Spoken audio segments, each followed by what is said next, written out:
কোন এক যুদ্ধে ৩০০ সাহাবী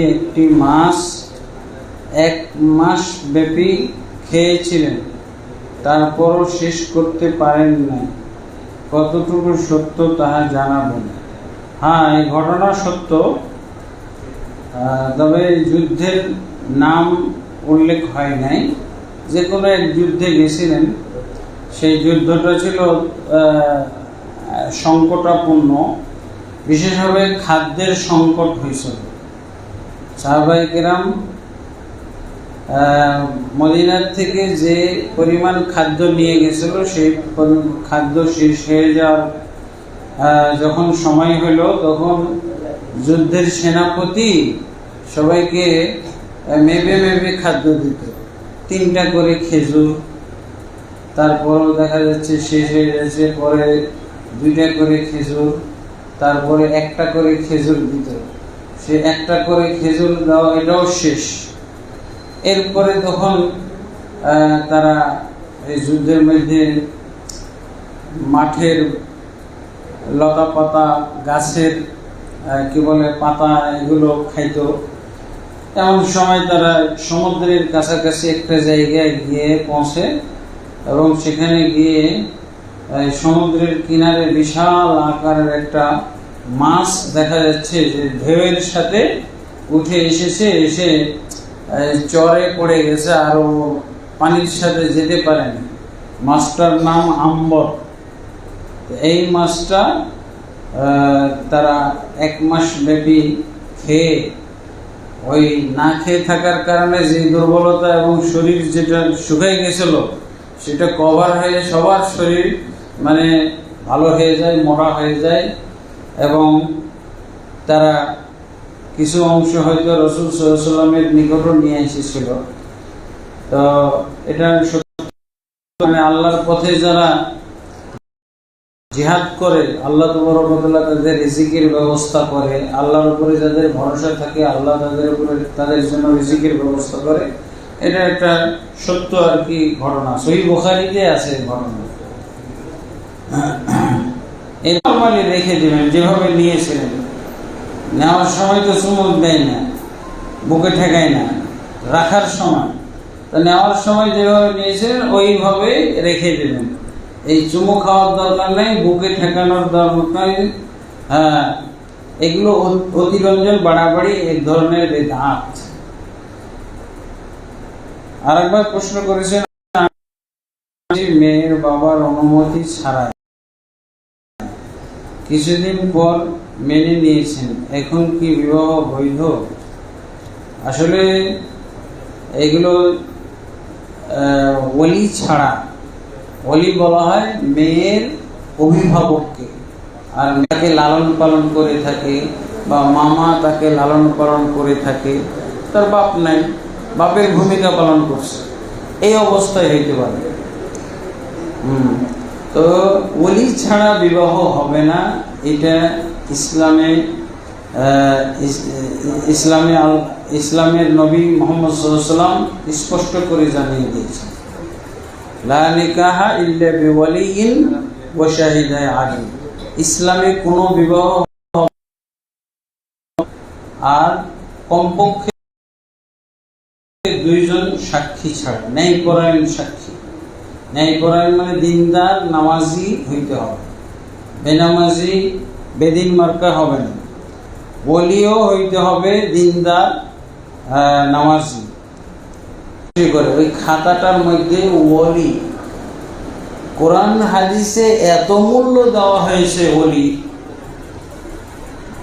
ওলিকে বলা হয়েছে খবরদার তোমরা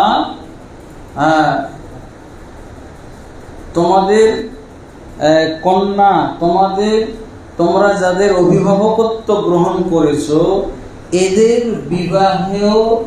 বিবাহ হতে বাধা দিও না। মানে তোমরা যদি কেউ বিয়ে করতে আসে, তাহলে সেই বিয়েতে বাধা দিও না, ওলির কাছে ঠেকা। তাহলে বোঝা যাচ্ছে, লা তাআযুলুন নিকাহ, তোমরা বিবাহ করতে চাইলে তোমরা যাদের অভিভাবকত্ব ওলি হয়ে আসো তাদের যদি বিবাহ আসে ওটাই নেই, তাহলে এখন যা ইচ্ছে তাই হবে। যে কোনো মেয়ে বাড়ি থেকে পালিয়ে যাবে, যে কোনো ছেলের সাথে চলে যাবে, যেহেতু খাতাতে নাম নাই বলি, বুঝেছেন? খাতাতে তো নামই নাই, কাজী অফিসে নামও অলির নামই জিজ্ঞেস করবেন। তাহলে হাদিসের দরকার আছে না, ইসলামী পদ্ধতিতে বিবাহের দরকার আছে না। ইসলামী পদ্ধতিতে, আপনি মুসলমান, তা আপনি ইসলামী পদ্ধতিতে বিয়ে দিবেন না কি পদ্ধতি দিবেন? হিন্দুয়ানি পদ্ধতিতে? আপনি ইসলামী পদ্ধতিতে বিবাহ দিবেন এবং ইসলামী পদ্ধতিটা এভাবে মানুষ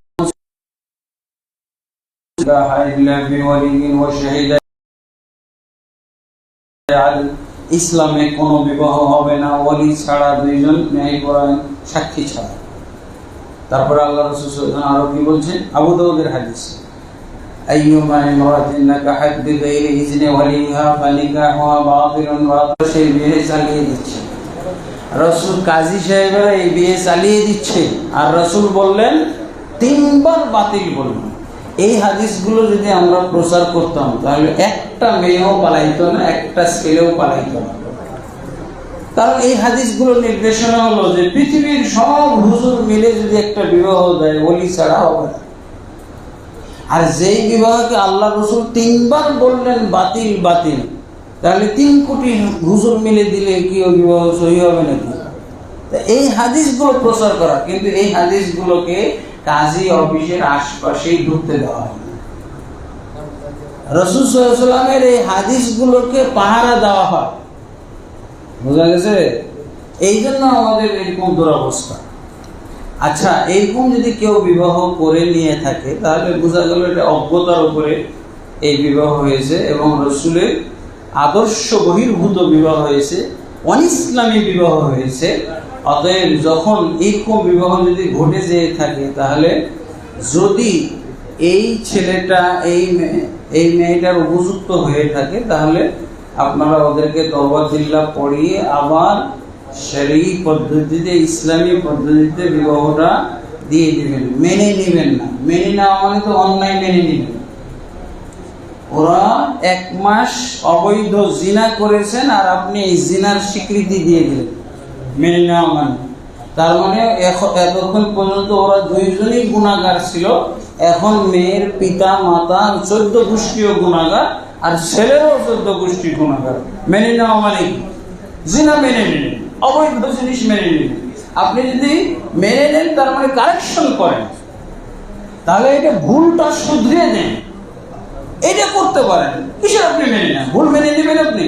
আপনি জিনার ভাগটা নিয়ে নিলেন, আপনার ছেলে আপনার মেয়ে জিনা করলো আর সে এই যে বিরাট পাহাড় সম পরিমাণ গুনাহ হইলো, আপনি দেন, দাও বাবা আমারও কিছু দাও, এইরকম হইল না? এটা হবে না। মেনে নিতে যদি আপনার ছেলে মেয়ে ওকে যদি জামাই হিসেবে মানা যায় তাহলে অবশ্যই মানতেই তো হবে, যেহেতু আপনার মেয়ে নষ্ট হয়ে গেছে এখন, হ্যাঁ, তাকে তো মেনে নিতে হবে। এরপরে প্রশ্ন হলো, সমুদ্রে একটি মাছ নাকি 80 টন খাবার খায় একদিনে, কথাটি কতটুকু সত্য জানাবেন? আসলে এটা অতিরঞ্জনমূলক কথা। আসলে তো এখন বিজ্ঞানের যুগ, বুঝেছেন? জীব বিজ্ঞান, হ্যাঁ, সমুদ্রের প্রাণী, তারপরে জঙ্গলের প্রাণী, মাটির নিচের প্রাণী, সব নিয়ে গবেষণা হচ্ছে। এত বড় এটা হলো ওয়াজের ডায়ালগ, হুজুরদের ওয়াজের ডায়ালগ। এগুলো 80 টন খাবার খায়। হ্যাঁ, নীল তিমি নাকি সবচেয়ে বড় প্রাণী। হ্যাঁ, সে কি এতগুলো খানা খায় নাকি? খুব জোর বলা হয় যে কয়েকটা হাতি খেতে পারে, এরকম অবস্থা। তারপরও এগুলো অতিরঞ্জনমূলক কথাবার্তা। আর একটা প্রশ্ন এসেছে, আমি এবং আমার স্ত্রী ও আমার এক ছেলে 2 মেয়ে এখনো আকিকা করতে পারি নাই। এখন আমার সামর্থ্য হয়েছে, হ্যাঁ, সবার একসঙ্গে আকিকা করতে পারবো কি? হ্যাঁ, পারবো কি না? আল্লাহ রাসূল সাল্লাল্লাহু আলাইহি ওয়াসাল্লামের একটা যে হাদিস, উনি নিজের আকিকা নিজে দিয়েছিলেন, সেই মোতাবেক আপনি ইচ্ছা করলে দিতে পারেন। আল্লাহ রাসূল সাল্লাল্লাহু আলাইহি ওয়াসাল্লাম তো নবুয়ত প্রাপ্ত হয়েছিলেন 80 বছর বয়সে, তাই না? 80 বছর পরে যখন আকিকার বিধান আসলো, আল্লাহ রাসূল সাল্লাল্লাহু আলাইহি ওয়াসাল্লাম নিজের আকিকা নিজে দিয়েছিলেন। সেই দৃষ্টিকোণ থেকে 40 বছর বয়সে তো নবুয়ত প্রাপ্ত হলেন। তারপরে নবুয়তের নির্দেশনার মধ্যে যত আদেশ নিষেধ এসছে তার মধ্যে একটা আকিকা, তো উনি নিজেই আমল করছিলেন, নিজের আকিকা নিজে নিয়েছেন। আক্কা রাসূলুল্লাহ সাল্লাল্লাহু আলাইহি ওয়াসাল্লাম আন নাফসিহি, আল্লাহ রাসূল সাল্লাল্লাহু আলাইহি ওয়াসাল্লাম নিজেই নিজের আকিকা দিয়েছিলেন। তো আল্লাহ এই হাদিসের দৃষ্টিতে কেউ চাইলে দিতে পারে, আল্লাহর শুকরিয়া। এবং যেহেতু আল্লাহ এখন সামর্থ্য দিয়েছেন, তবে এটা হলো পিতামাতার দায়িত্ব। পিতামাতা তখন অভাবী ছিল, তারা দিতে পারে নাই, আপনাকে এর জন্য আল্লাহ ধরবেন না, ঠিক আছে? তবে এই হাদিস অনুযায়ী আপনি চাইলে দিতে পারেন। জি, আজকের মতো মোটামুটি আর আছে। সালাতরত অবস্থায় ওযু ছুটে গেলে ওযুর পর শুরু থেকে সালাত পড়তে হবে, নাকি যে রাকাত ছুটে গেছে সেই স্থান থেকে পড়বে? ওযু ছুটে গেলে তো সাথে সাথেই সালাত ছেড়ে দিবে, এবং ওযু করে এসে যদি জামাতে থাকে তাহলে জামাতের যে অংশ পাবে সেই অংশটা ইমামের সাথে জামাতের সাথে পড়ে বাকি যেই কয় রাকাত ছাড়া পড়েছে এগুলো কাজা আদায় করবে, যেমন অন্য সময় ছুটে গেলে করে। আর একটা জয়ীফ হাদিস আছে, জয়ীফ হাদিস, যে হাদিসে বলা হয়েছে যে কারো যদি ওযুর বায়ু নিষ্কাশন অথবা রক্ত নাক দিয়ে রক্ত নির্গত হওয়ার কারণে ওযু ছুটে যায়, তাহলে সে ব্যক্তি নতুন করে ওযু করবে আর তার আগের সালাতের উপরে ভিত্তি করে সালাত পড়বে। আগে যদি 2 রাকাত হয়ে থাকে তাহলে চতুর্থ রাকাত পাচ্ছে, তাহলে এটা তার তৃতীয় রাকাত আর 1 রাকাত পড়বে। কিন্তু হাদিসটা সহিহ নয়, জয়ীফ হাদিস তো আমলযোগ্য নয়। জি, আমরা আপনার কাছে একটা, আরো অনেকের কাছে আরো আল্লাহর ইচ্ছা, অবশ্যই এটা 4টা স্তর আছে। তাকদীর লেখার 4টা স্তর, বুঝেছেন? বুঝেন এগুলো? তাকদীর লেখার 4টা স্তর আছে। তার মধ্যে আল্লাহ তাবারক ওয়া তাআলা আগে এটা তার ইলম হয়।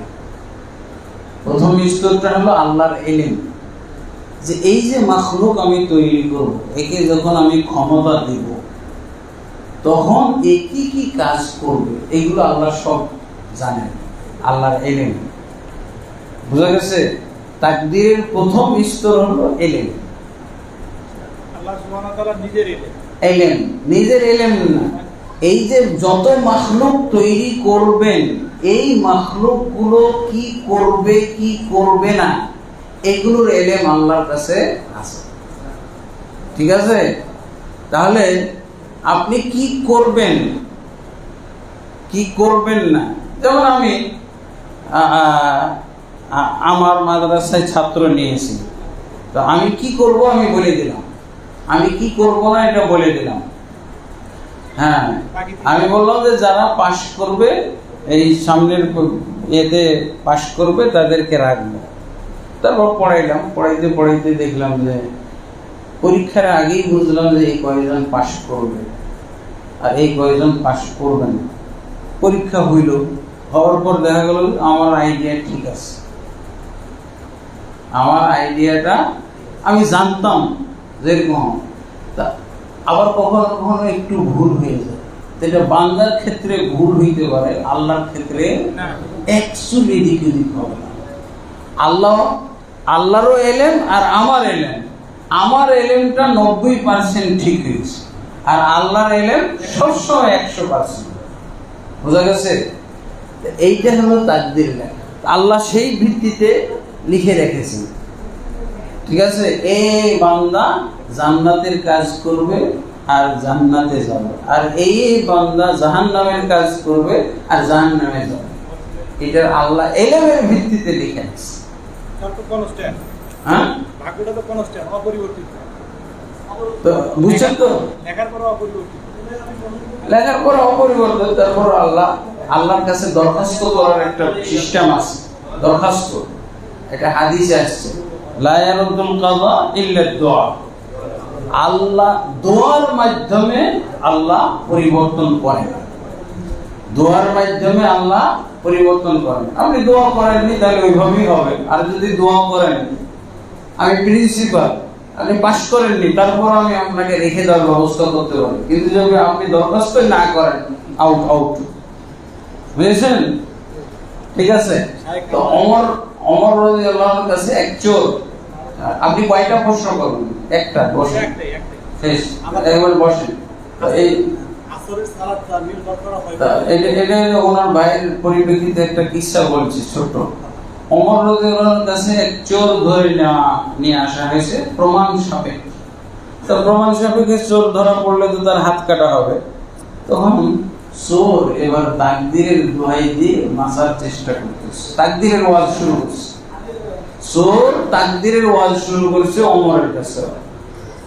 হে আমিরুল মুমিনিন, আপনি তো জানেন তাকদীরে ছিল বলেই আমি চুরি করতে গেছি আর ধরা পড়ছে, তা আমার কি দোষ? আমার হাত কাটবেন কেন? তাকদীরে ছিল, এইভাবে লেখা আছে, আমি চুরি করব। তো বলছে ঠিক আছে, তোমার কথা তো ঠিক, তাকদীরে লেখা ছিল যে তুমি চুরি করবা, তাই তুমি চুরি করেছো। আর আরেকটা জিনিস তাকদীরে লেখা আছে, আমার তাকদীরে কি লেখা আছে, যে তোমার মতো চোর আমার কাছে আনা হবে আর আমি তার হাত কাটবো। এটা আমার তাকদীরে লেখা। বাস, দুটোই তাকদীর। আলহামদুলিল্লাহ। এবার বলেন, এটাই লাস্ট। আর এইটা না, এরপরে উনি, এরপরে আর কোনো হাত উঠবে না। আসলে সালাতে সময় নির্ধারণ করা হয়, যে সময় ওয়াক্তটা কোন হাদিসের উপরে নির্ধারণ করা হয় সময়সূচিটা। এটা সহিহ বুখারীর দুইটা হাদিস আছে, বা একটা হাদিস আছে লম্বা, এটাকে বলা হয় হাদিস ইমামাতুল জিবরিল। হাদিসটার নাম হলো, একটা হাদিসের নাম হলো হাদিসে জিবরিল, আর একটা হলো হাদিস ইমামাতুল জিবরিল। এই হাদিসের নাম কি? হাদিসের মানে ইমামে জিবরিল 5 করে 10 ওয়াক্ত সালাত পড়িয়েছেন। প্রথম 5 ওয়াক্ত পড়াইলেন সূর্য পশ্চিম আকাশে ঢলে যাওয়ার সাথে সাথে। এরপরে যোহর পড়লেন। এরপরে এক ছায়া বরাবর যখন হলো তখন আসর পড়লেন। এইভাবে মাগরিব সূর্য ডুবার সাথে সাথে পড়লেন। এরপরে কি বলে, যখন ওই যে লাল আভাটা চলে যায় পশ্চিম আকাশ থেকে, তখন পড়লেন একেবারে আউয়াল ওয়াক্তে। এরপরে ফজরের সালাত পড়লেন। আল্লাহ রাসূল সাল্লাল্লাহু আলাইহি ওয়াসাল্লাম একেবারে যখন কি বলে সুবে কাযিব দূর হয়ে গেল, সুবে সাদেক যখন আসলো, তখন পড়লেন। এই হলো প্রথম 5 ওয়াক্ত। এর পরের দিন 5 ওয়াক্ত পড়লেন কি দেরি করে পড়লেন, মানে হ্যাঁ। এরপরে আল্লাহ জিবরিল আলাইহিস সালাতু ওয়াস সালাম বলে দিলেন যে আপনার উম্মতের ওয়াক্ত হলো এই 2 ওয়াক্তের মাঝামাঝিতে, মানে একেবারে লাস্ট ওয়াক্তে যাওয়া যাবে না, তাহলে এর মিডলের মধ্যে থাকতে হবে। গ্রীষ্মের সময় তখন যোহরের ওয়াক্তকে একটু ডিলে করে পড়া পছন্দ করতেন। ঠিক আছে। এইভাবে এই হাদিসের আলোকে, এটা হাদিসের নাম কি? ইমামাতুল জিবরিল। জিবরিলের ইমামতি করার হাদিস। এখান থেকে মানে সালাতের টাইমিং এবং রুটিন গুলো নেওয়া হয়। হাদিস নম্বরটা আমার মুখস্থ নাই, তবে কি বলে সালাত অধ্যায়ের মধ্যে করেন। জি, আমরা জানি যে তাকবীর তাহরিমে সালাত শুরু এবং সালামের মাধ্যমে শেষ। অনেক মাথাপি হুজুরের পেছনে সালাত আদায় করি, রাকাতের ধরা হলে আগে সালাম দিতে হয়, তারপরে দুটো সেজদা দিয়ে দেরে বাবা সালাম ফিরে। আমরা তো তা করি না, আগে হলে মানে সেজদা সব কিছু ক্লিয়ার করি, তারপরে সেজদা করি, ওইটা সালাম ফিরে দেরে বাবা। ওই সময় আমরা কি করবো? তারা তো একদিকে সালাম ফিরে এলো, আমরা কি ওই সময় সালাম ফিরাবো না? এখন যদি আপনি সালাত পড়েন তাহলে ওরা যে